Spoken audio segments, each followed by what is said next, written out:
ഇന്നലെയായിരുന്നു. ശരിക്കും സ്വാതന്ത്ര്യമുണ്ട്?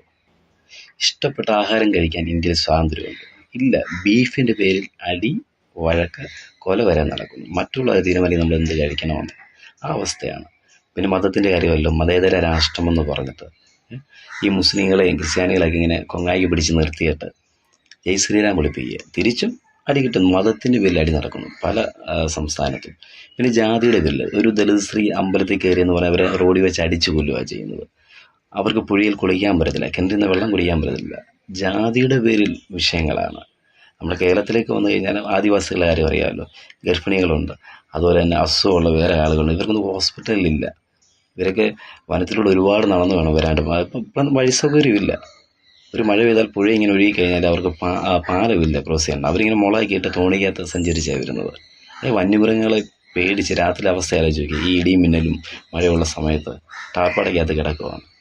ആഹാരം പോലും ഇല്ല, കക്കൂസുകളില്ല, ഒന്നുമില്ല.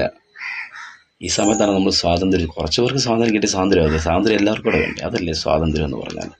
ഇന്ത്യയിലെ പല രാഷ്ട്രീയത്തിൽ വിശ്വസിച്ച് വേറെ രാഷ്ട്രീയക്കാരൻ എന്നെ കൊല്ലാൻ ശ്രമിക്കുകയാണ്. രാഷ്ട്രീയം, മതം, ജാതി ഇതെല്ലാം പറഞ്ഞ വിഷയങ്ങളാണ്. സ്വതന്ത്ര ഇന്ത്യ എന്ന് പറഞ്ഞാൽ എന്താണെന്ന് നമ്മൾ ആഗ്രഹിക്കണം, നമ്മളൊന്ന് ആലോചിക്കണം. അത് മാത്രമേ ഉള്ളൂ എനിക്ക് ഈ അവസരത്തിനൊന്ന് പറയാനുണ്ട്. എല്ലാവരും ഒന്ന് ചിന്തിക്കുക, എന്നിട്ട് ഒന്ന് കമൻ്റ് ഇടുക.